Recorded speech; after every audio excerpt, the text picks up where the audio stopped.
Bonjour à toutes et à tous. Aujourd'hui, on va vous présenter les premiers épisodes de la série sur Flaubert de Radio Zena, à l'occasion du bicentenaire de la naissance du fameux écrivain normand, qui a eu aussi l'occasion dans sa vie de visiter Gênes et d'en apprécier ses beautés.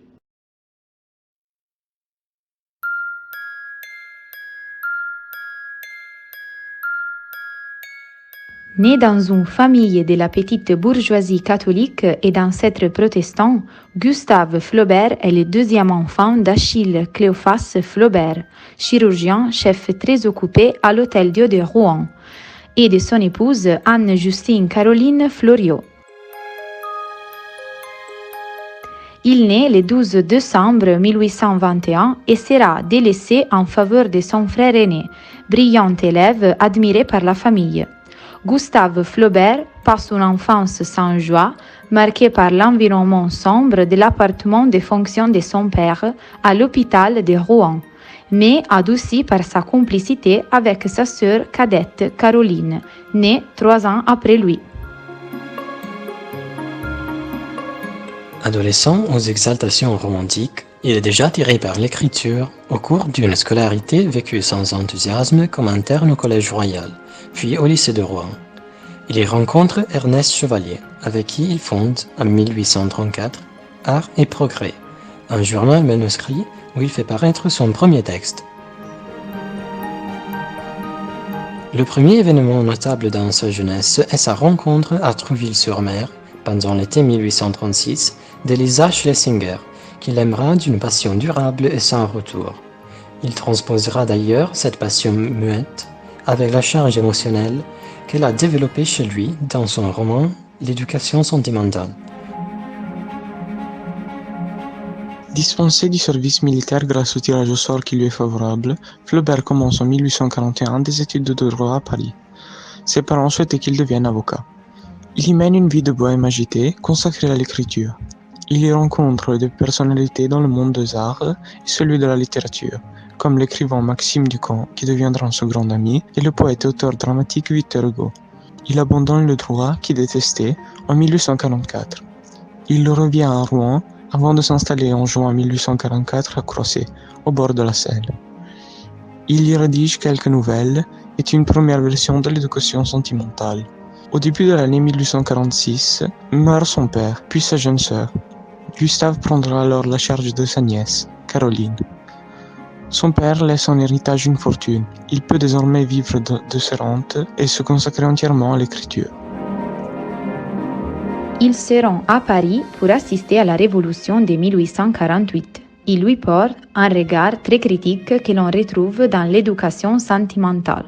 Poursuivant ses tentatives littéraires, il reprend la première version commencée en 1847 de La Tentation de Saint-Antoine, inspirée par un tableau de Peter Bruegel qu'il a vu à Gênes en 1843 au cours du voyage de noces de sa sœur.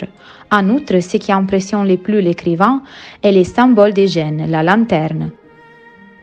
Dès chaque palais génois que Flaubert visite, il en décrit chaque détail avec abondance.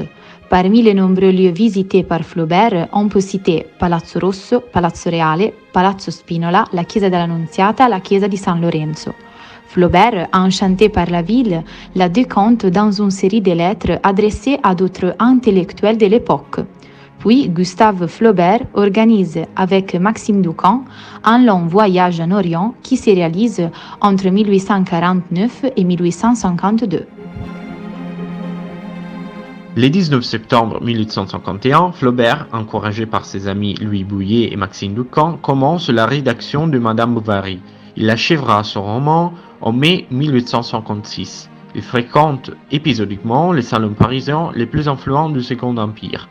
Il rencontre entre autres George Sand, dont nous avons aujourd'hui une riche correspondance.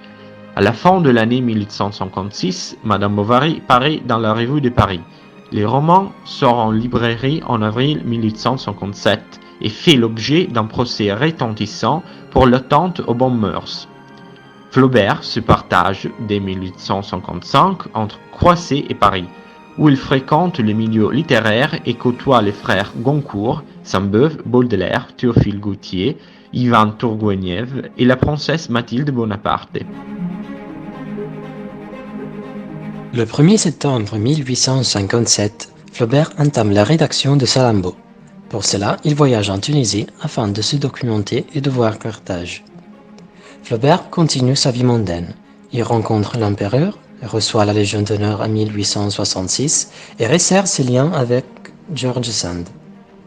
En juillet 1869, il est très affecté par la mort de son ami Louis-Hyacinthe Bouilhet.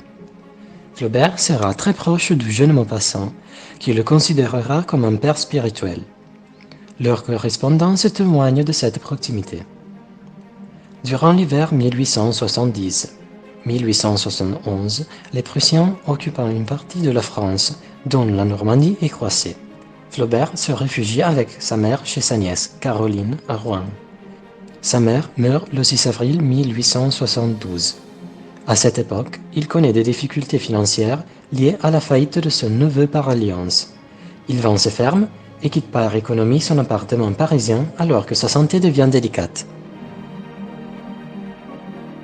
De 1877 à 1880, il poursuit la rédaction de Bouvard et Pouchet, qu'il avait entamée en 1872 et 1874.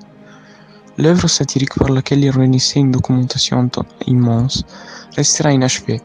Elle sera publiée en l'état des années 1881, un an après sa mort. Ces dernières années sont assombrées par la disparition de ses amis, la difficulté financière et des problèmes de santé. Il meurt subitement le 8 mai 1880, à Canteleu, foudroyé par une hémorragie cérébrale. Son enterrement au cimetière monumental de Rouen, le 11 mai 1880, en présence de nombreux écrivains importants, qui le reconnaissent comme leur maître, qu'il s'agisse d'Émile Zola, d'Alphonse Daudet ou de Guy de Maupassant.